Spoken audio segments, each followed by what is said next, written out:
جو معاملہ کیا گیا جب اللہ کے رسول صلی اللہ علیہ وسلم نے کھلا دعوت دینی شروع کر دی، تو پہلے تو سمجھانے بجانے کی کوشش کی، خود آپ سے باتیں کی گئی، آپ کے چچا ابو طالب سے باتیں کی گئی، لیکن رسول اللہ صلی اللہ علیہ وسلم دین کے معاملے میں کسی طرح سے سمجھوتے کے لیے تیار نہیں ہوئے اور کھلا دین کی دعوت دینی شروع کر دی، جس طرح کے اللہ کی طرف سے انہیں حکم دیا گیا تھا۔ جب کسی طرح سے اللہ کے رسول صلی اللہ علیہ وسلم کو روکنا مشکل ہو گیا، تب مکے کے جو کفار تھے ان کی کچھ سرغنہ ان لوگوں نے آپس میں طے کیا کہ اب ہمیں کسی طرح سے ان کو روکنا ہے، چاہے ان کی جان چلی جائے، اور ہم سب کو مل کر یہ کام کرنا ہے تاکہ بنو ہاشم کسی ایک خاندان کو ٹارگٹ نہ بنا سکے۔ ہم سب مل کر رسول اللہ صلی اللہ علیہ وسلم کے خلاف سازش کریں گے تو پھر بنو ہاشم سب کا تو مقابلہ نہیں کر سکتے، تو اس لیے جو بھی کام کرنا ہے ہمیں سب کو مل کر کرنا ہے۔ تو یہ آپس میں انہوں نے طے کر لیا، اس لیے کہ یہاں ان کی انا کا مسئلہ تھا۔ اللہ کے رسول صلی اللہ علیہ وسلم کی دعوت کے اندر اتنی تاثیر تھی، آپ کی باتوں میں اتنا اثر تھا، جو کلام پاک رسول اللہ صلی اللہ علیہ وسلم کی زبانی مشرکین سنتے تھے تو اس طرح سے متاثر ہو جاتے تھے کہ وہ ایمان لائے بغیر نہیں رہتے تھے۔ اب مشرکین پریشان ہو گئے کہ کس طرح سے اس سیلاب کو روکا جائے، اس لیے کہ اگر طاقت سے کام نہیں لیا جائے گا تو پورا معاشرہ کچھ مدت کے اندر اسلام کے سائے میں داخل ہو جائے گا۔ اب ان کو اس میں خطرہ بھی تھا، ان کی لیڈرشپ کو خطرہ تھا، ان کے ذاتی مفاد کو خطرہ تھا، اس لیے انہوں نے اللہ کے رسول صلی اللہ علیہ وسلم کو پریشان کرنے اور تکلیف دینے کے لیے ہر طرح کے ہتھ کنڈوں کو استعمال کیا۔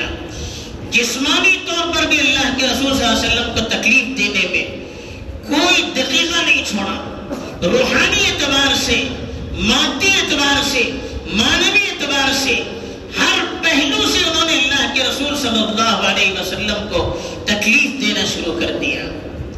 معنوی اعتبار سے، اندرونی اعتبار سے اللہ کے رسول صلی اللہ علیہ وسلم کو پریشان اس طرح کیا کہ ایک تو آپ کو بدنام کرنے کے لیے آپ کا مذاق اڑانا شروع کر دیا، کھلا مذاق اڑاتے تھے رسول اللہ صلی اللہ علیہ وسلم کا،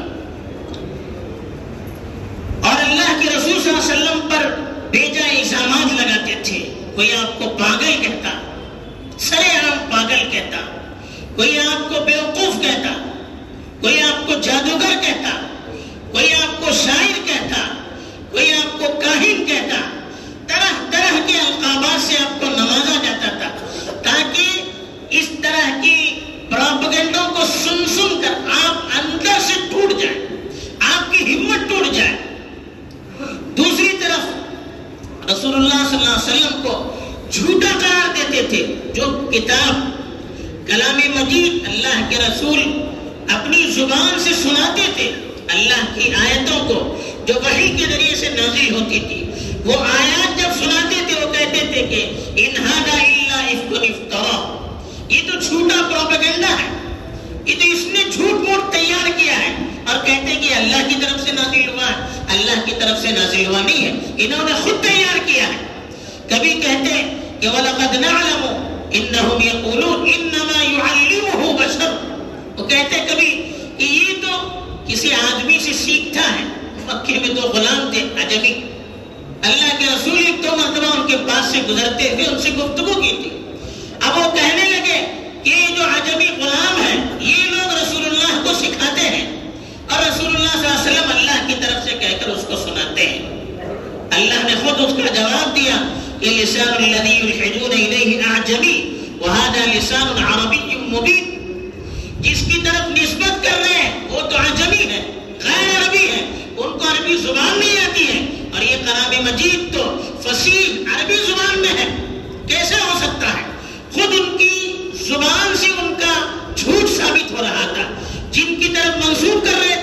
وہ صحیح طور پر عربی بول نہیں سکتے تھے، اور قرآن مجید اتنا فصیح اور بلیغ کہ بڑے سے بڑا شاعر بھی اس کا مقابلہ نہیں کر سکتا تھا۔ تو اس طرح سے رسول اللہ صلی اللہ علیہ وسلم کو جھوٹا قرار دینے کے لیے طرح طرح سے کوشش کرتے تھے۔ تیسری طرف آپ کے سامنے آپ کے صحابہ کو تکلیف دے دیتے۔ آدمی اپنی ذاتی تکلیف کو گوارا کرتا ہے، لیکن اپنے دوستوں کی تکلیف اس کو گوارا نہیں کر سکتا۔ کسی کو مکے کی تپتی دھوپ میں گرم زمین پر لٹھایا جاتا، اس کے سینے پر گرم گرم پتھر رکھا جاتا اور کہا جاتا کہ یا تو مر جاؤ یا اللہ کے رسول کا انکار کر دو، جیسے حضرت بلال کے ساتھ کیا۔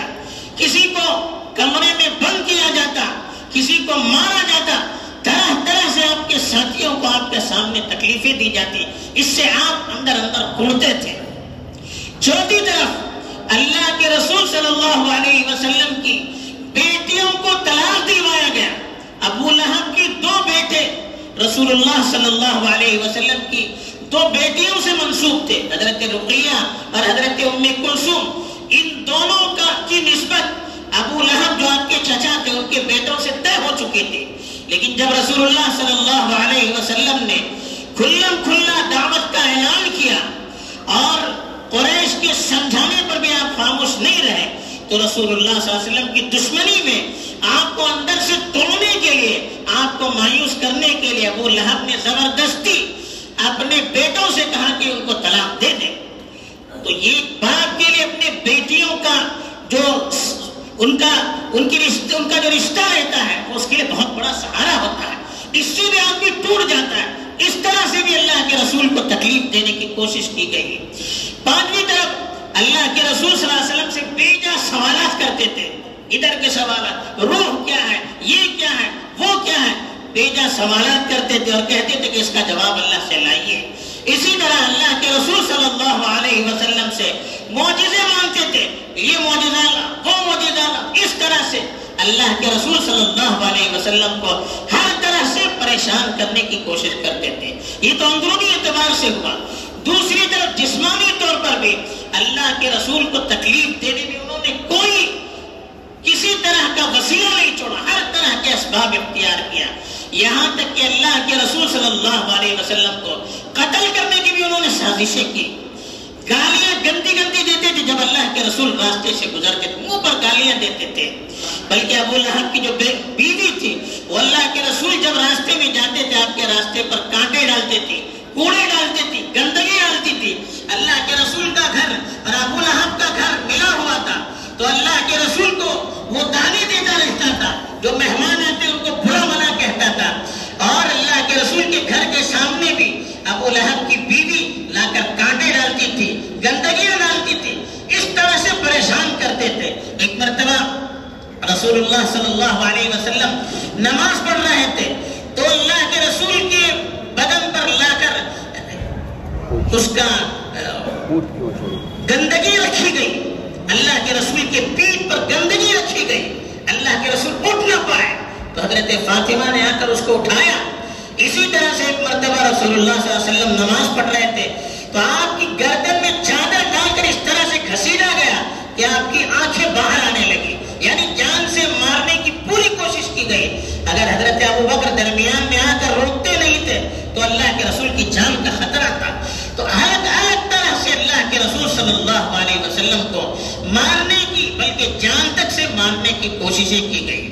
اور تو اور بڑھ کر جب اللہ کے رسول صلی اللہ علیہ وسلم تیار نہیں ہوئے ماننے کے لیے تو اللہ کے رسول صلی اللہ علیہ وسلم کو دھمکانے کے لیے، آپ کے عزم و حوصلے کو توڑنے کے لیے، آپ کو اپنے مشن سے روکنے کے لیے سوشل بائیکاٹ کیا گیا۔ صرف اللہ کے رسول کا نہیں، اللہ کے رسول کے ساتھ پورے خاندان کا بائیکاٹ کیا گیا، بنو ہاشم کا، جس میں مسلمان بھی تھے غیر مسلم بھی تھے، لیکن خاندانی وجہ سے وہ رسول اللہ صلی اللہ علیہ وسلم کو سپورٹ کیا کرتے تھے، اور عام مسلمانوں کو بھی اس کے اندر شامل کیا گیا۔ 3 سال تک سوشل بائیکاٹ کیا گیا، نہ کوئی ان سے خرید و فروخت کرتا تھا، نہ کوئی ان سے بات کرتا تھا، نہ کوئی ان سے نکاح اور شادی بیاہ کا معاملہ کیا کرتا تھا، بالکل بائیکاٹ کیا گیا۔ 3 سال تک اللہ کے رسول صلی اللہ علیہ وسلم اپنے ساتھیوں کو لے کر ایک گھاٹی میں رہے، بھوک کی وجہ سے حال بے حال ہو گیا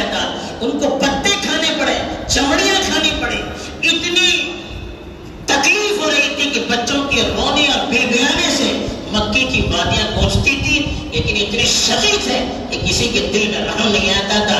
پھر 3 سال کے بعد پھر کچھ لوگوں کو رحم آیا اور انہوں نے بائیکاٹ ختم کر دیا. اسی طرح سے جب اللہ کے رسول صلی اللہ علیہ وسلم نے دیکھا کہ مکے کے لوگ ماننے کے لیے تیار نہیں ہیں تو آپ طائف جو ایک شہر تھا مکے کے قریب مشہور شہر ہے, اللہ کے رسول نے سوچا کہ یہاں کے لوگ نہیں مانتے تو وہاں جا کے دعوت کا کام کریں گے. تو طائف چلے گئے اللہ کے رسول صلی اللہ علیہ وسلم دعوت دینے کے لیے, لیکن وہاں پر جو حال ہوا آپ سوچ نہیں سکتے. اللہ کے رسول بڑی امیدوں کے ساتھ گئے تھے, بڑی امنگیں لے کر گئے تھے, لیکن وہاں گئے تو وہاں کے سرداروں نے بچوں کو اور نوجوانوں کو آپ کے پیچھے لگا دیا. وہ مذاق اڑاتے تھے, پتھر مارتے تھے. اللہ کے رسول کے پیر لہو لہان ہو گئے. اللہ کے رسول پریشان ہو گئے, تھک ہار کر آخر آ کر ایک باغ میں بیٹھ گئے. تو اس طرح سے اللہ کے رسول صلی اللہ علیہ وسلم کو تکلیف دی گئی, پریشانیاں دی گئی. لیکن اللہ کے رسول صلی اللہ علیہ وسلم کا ایمان دیکھیے, رتی برابر اپنے مشن سے ہٹنے کے لیے تیار نہیں ہوئے. نہ صرف اللہ کے رسول بلکہ اللہ کے رسول کے صحابہ بھی تیار نہیں ہوتے. تو اب ایک بات ذہن میں آتی ہے کہ اللہ کے رسول جب اللہ کی طرف سے بھیجے ہوئے تو اتنی تکلیف دینے کی وجہ کیا ہے؟ یاد رکھیے اللہ کا قانون ہے, جتنا اللہ کے قریب بندہ ہوتا ہے اتنی بڑی اس کی آزمائشیں ہوتی ہیں. اللہ کے رسول صلی اللہ علیہ وسلم سے پوچھا گیا سب سے بڑا امتحان کس کا ہوتا ہے؟ تو اللہ کے رسول صلی اللہ علیہ وسلم نے فرمایا اشد الناس بلاء الانبیاء, سب سے زیادہ آزمائش اور تکلیف انبیاء کو دی جاتی ہے. ثم الامثل فالامثل, پھر جتنا نبی سے آدمی قریب ہوتا ہے اتنی اس کو تکلیف دی جاتی ہے. اور ایک حدیث میں آیا کہ آدمی کو اس کے دین کے مطابق آزمایا جاتا ہے. یبتلی الرجل علی حسب دینہ, آدمی کی دین کے اعتبار سے آدمی کو آزمایا جاتا ہے. اور اللہ کے رسول صلی اللہ علیہ وسلم چونکہ انبیاء کے سردار تھے اور دنیا کے سب سے افضل ترین انسان تھے, تو اللہ کے رسول خود فرماتے ہیں کہ اخفت فی اللہ ولقد اخفت فی اللہ وما یخاف احد. اللہ کے رسول اللہ کے راستے میں مجھے جتنا ڈرایا گیا اتنا اور کسی کو ڈرایا نہیں گیا. وَلَقَدْ أُوذِيتُ فِي اللَّهِ مَا لَمْ يُؤْذَ أَحَدٌ, اور مجھے جتنا ڈرایا گیا تکلیف دی گئی اتنی اور کسی کو تکلیف نہیں دی گئی. یہاں تک فرمایا کہ 30 دن 30 رات مجھ پر ایسے گزرے کہ میرے پاس اور بلال جو اللہ کے رسول کے سیکریٹری تھے کھانے کے لیے کچھ بھی نہیں تھا سوائے کچھ چیزیں جو بلال اپنے بغل میں چھپا چھپا کر لاتے تھے تاکہ کوئی دیکھ نہ سکے. اللہ کے رسول خاتم الانبیاء افضل الرسول دونوں جہاں کے سردار خود کہتے ہیں کہ 1 مہینہ 30 دن 30 رات مجھ پر ایسے گزرے کہ میرے اور بلال کے کھانے کے لیے کچھ نہیں تھا. فاقے پڑے ہوئے تھے, ہر طرح سے اللہ کے رسول کو تکلیف دی گئی. آخر کیوں دی گئی؟ تاکہ ان کا ایمان پختہ کیا جائے. آدمی دیکھیے آزمائش میں مضبوط ہوتا ہے, غربت میں جو پڑتا ہے وہ بہت حوصلہ مند ہوتا ہے. خوشحالی میں پلنے بڑھنے والے ان کے اندر ہمت اور حوصلہ نہیں ہوتا ہے. جو غربت میں پڑتا ہے, حالات میں پلتا ہے, ان کے اندر حوصلہ ہوتا ہے, ہمت ہوتی ہے, بلند عزائم ہوتے ہیں. جو دیہات میں رہتا ہے وہ جفاکش ہوتا ہے, اس لیے کہ جتنی محنت ہوتی ہے اتنا آدمی آگے بڑھتا ہے. نبیوں کو اور اللہ کے نیک بندوں کو جو دوسروں کے لیے ماڈل ہوتے تھے, دوسروں کے لیے رہبر ہوتے تھے, اس لیے آزمایا جاتا تھا تاکہ ایک تو ان کا ایمان پختہ ہو جائے, دوسرے سامنے والوں کے لیے بھی نمونہ ہو کہ جب اتنا بڑا آدمی اس کو اتنا آزمایا جاتا ہے تو ہمیں کتنا آزمانا چاہیے. اور آزمائش جب آئے, امتحان جب ہو, حالات جب آئے, تکلیف جب ہو تو اللہ کے رسول اور صحابہ نمونہ بن کر ہمارے سامنے رہے. ہم ہمت نہ ہارے. جب ہمارے بڑوں کے ساتھ یہ معاملہ ہوا ہے تو ہمارے ساتھ ہو جائے تو بہت بڑی بات نہیں ہے. اور ہمیں کمپیئر اور موازنہ کرنے کا موقع ملے کہ اللہ کے رسول کے ساتھ اتنا بڑا معاملہ ہوا اور ہمارے ساتھ کیا ہو رہا ہے. چھوٹی موٹی چیزیں ہو رہی ہیں, اللہ کے رسول صلی اللہ علیہ وسلم کے مقابلے میں, صحابہ کے مقابلے میں ہماری آزمائش تو آزمائش کہلانے کے لائق نہیں ہے. تو یہ ہمارے لیے ایک نمونہ اور ماڈل ہو, اس کے لیے صحابہ کو اور اللہ کے رسول صلی اللہ علیہ وسلم کو اتنا آزمایا گیا.